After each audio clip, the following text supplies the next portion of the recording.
prosječnom ocjenom vrlo dobar.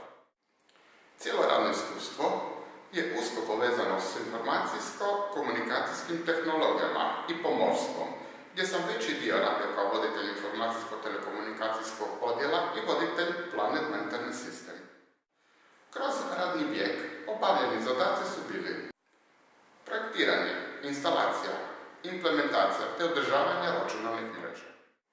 Instalacija, implementacija i održavanje Windows poslužitelja za mail, antivirus, backup, sharing i ostalim servisima. Stvaranje i održavanje web stranica. Programiranje jednostavnih web aplikacija u .NET.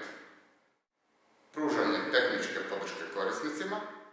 Identifikacija problematike i nalaženje najboljeg rješenja u sklopu ICT-a.